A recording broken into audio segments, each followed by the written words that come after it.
સુરત શહેરના લિંબાયત વિસ્તારમાં દુંભલ fire station પાસે યુવાનની હત્યાના મામલે લિંબાયત પોલીસે 2 આરોપીઓને ઝડપીને રિકન્સ્ટ્રક્શન કર્યું. લિંબાયત વિસ્તારમાં રાત્રે જે પોલીસનો ખબરી તરીકે જાણી હતો તે યુવાનનું દુંભલ ફાયર સ્ટેશન પાસે છરીના ઘા ઝીકીને હત્યા કરવામાં આવી. આ સનસનીખેજ ઘટના બાદ પોલીસે ગણતરીના કલાકોમાં 2 આરોપીઓને ઝડપીને તપાસનો ધમધમાટ શરૂ કર્યો છે. આ હત્યામાં સંડોવાયેલા અન્ય 2 આરોપીઓને પણ વોન્ટેડ જાહેર કરવામાં આવ્યા છે. મૃતક અલોક અગરવાલ બોરોકરનો વ્યવસાય કરતો હતો. અજાણ્યા શખ્સોએ તેને છરીના ઉપરા ઉપરી 60 જેટલા ઘા ઝીકીને મોતને ઘાટ ઉતાર્યો. આ ઘટનાની જાણ થતાં જ લિંબાયત પોલીસનો કાફલો ઘટના સ્થળે પહોંચ્યો અને તાત્કાલિક તપાસ શરૂ કરી. પોલીસે સીસીટીવી ફૂટેજ અને અન્ય પુરાવાના આધારે દીપક સરજુસિંહ અને ભગવાન સવાઈ નામના 2 આરોપીઓને ઝડપી પાડ્યા. અગાઉ પણ આ બંને આરોપીઓ પોલીસ કેસમાં ફરિયાદ એના ઉપર થયેલી છે. આ ઉપરાંત આ ઘટનામાં સંડોવાયેલા અશફાક અને અબ્રામ લસ્સી નામના 2 અન્ય આરોપીઓને વોન્ટેડ જાહેર કરવામાં આવ્યા છે. હત્યા પાછળનું કારણ મૃતક અલોકે 10 દિવસ પહેલા અશફાકને તમાચો માર્યો હતો તે સૂત્રો મુતાબિક કહેવામાં આવી રહ્યું છે. મૃતકે શા માટે અશફાકને તમાચો માર્યો હતો આ સમગ્ર મામલે અશફાક પકડાઈ ગયા બાદ જ ખબર પડશે. હાલ સમગ્ર મામલે પોલીસે બંને આરોપીઓને ઝડપીને તેમનું રિકન્સ્ટ્રક્શન કર્યું. જે ઘટના સ્થળે આરોપીઓએ હત્યા કરી હતી તે ઘટના સ્થળે આરોપીઓને લઈ જઈ સમગ્ર ઘટનાનું રિકન્સ્ટ્રક્શન કર્યું. લિંબાયત પોલીસે પંચનામું કર્યું ત્યારે રાજસ્થાન સમાજના લોકો મોટી સંખ્યામાં ત્યાં એકઠા થયા હતા. તેમણે આરોપીઓ સામે ભારે રોષ ઠાલવ્યો અને સૂત્રોચ્ચારો કરીને વિરોધ પ્રદર્શિત કર્યો હતો.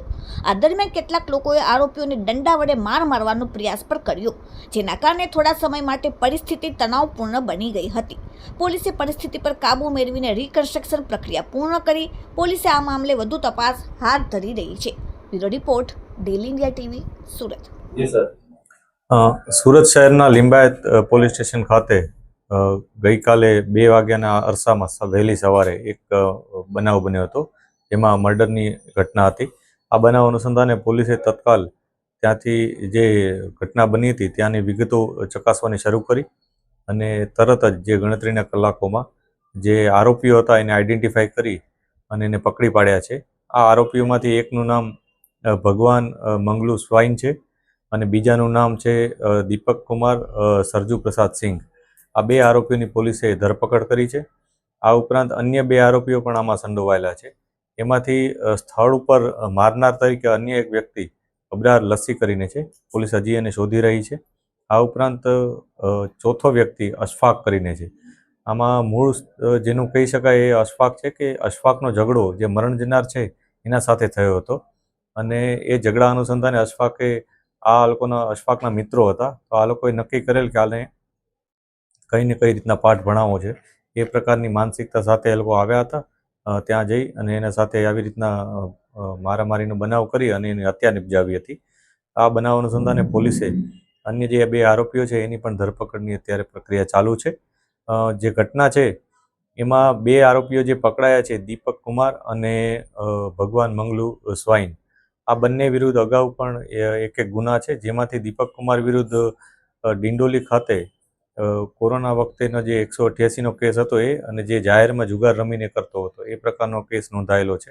આ ઉપરાંત જે અન્ય વ્યક્તિ છે ભગવાન સ્વાઈન, એના વિરુદ્ધ 135 જીપી એક્ટ 135નો ગુનો નોંધાયેલો છે.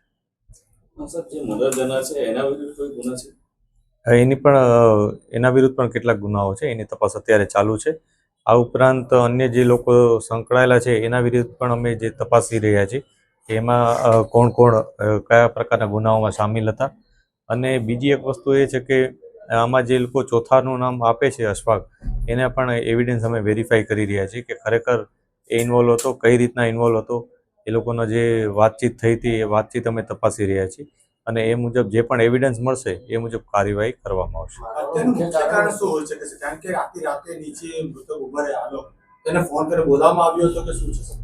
જે ઘટના છે એ જે સ્થળે બની છે એ જે મૃતક છે એ ત્યાં જ રહે છે અને એ રૂટીનમાં ત્યાં બેસી જ રહેતો હતો. એ પ્રકારની માહિતી જે આરોપીઓ હતા એ લોકોને હતી જ. અને બીજું એ લોકો એકબીજાના પરિચયમાં થોડા ઘણા હશે એવું અત્યારે લાગી રહ્યું છે, કેમ કે થોડા દિવસો પહેલાં જ્યારે આ લોકોના જે ઇન્ટ્રોગેશનમાં અમને વિગત મળી છે એ મુજબ અશફાક સાથે ઝઘડો થયો. એ ઝઘડાનું એક જાતનું વેર લેવા માટે જ આ પ્રકારની ઘટનાને અંજામ આપવા હોવાનું અત્યારે અમને જણાય છે, કેમ કે જે બાબતો ઇન્ટ્રોગેશનમાં મળી એની સાથે સાથે જે પુરાવાઓ મળી રહ્યા છે એ ઘણા બધા એકબીજાને મેચ કરે છે. તેથી આ વસ્તુ ઉપર અત્યારે અમને જણાય છે. તે છતાં પોલીસ ઇન્વેસ્ટિગેશન તમામ એંગલ ઉપર ઓપન છે. જે પણ અમને તથ્ય મળશે, એવિડન્સ મળશે, એ મુજબ જ કાર્યવાહી કરવામાં આવશે.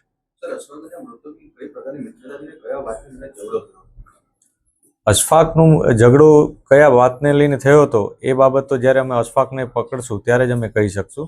અને આ લોકો તો એના મિત્રો હતા, એટલે એની સાથે રહેતા હતા, એટલે અશફાકના કહેવાથી કર્યું છે એ પ્રકારની પ્રાઇમરી વિગત અમને આપી છે. કેમ કે આરોપીઓ અત્યારે જે બોલે છે એને અમારે એવિડન્સ સાથે ક્રોસ વેરીફાઈ કરીને જ આગળની કાર્યવાહી કરવાની હોય છે.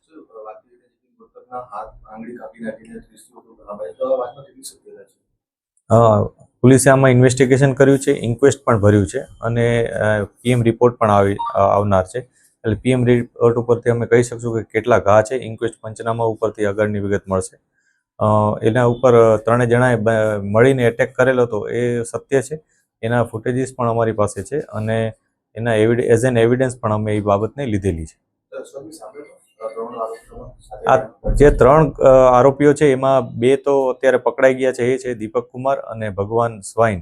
ત્રીજો છે એ અબરાર લસ્સી કરીને છે, એ માન દરવાજાનો છે. અશફાકનું સ્થળ ઉપરનું આ ઘટનામાં અમે શોધી રહ્યા છીએ કે સ્થળ ઉપર કઈ જગ્યાએ હાજર હતો, પરંતુ સીસીટીવીમાં 3 જણા છે એમાંથી અશફાક નથી. જે મરનાર હતો એ પોતે આમ તો એના ભાઈઓ સાથેના એના સંબંધો બિઝનેસના ને એના ડીલિંગ્સના ને એના હતા. આ ઉપરાંત એ ફરતો રહેતો હતો અને છોટા કંઈ નાનું મોટું કામ કરતો રહેતો. એ મુજબની વિગતો મળી છે. ઓકે.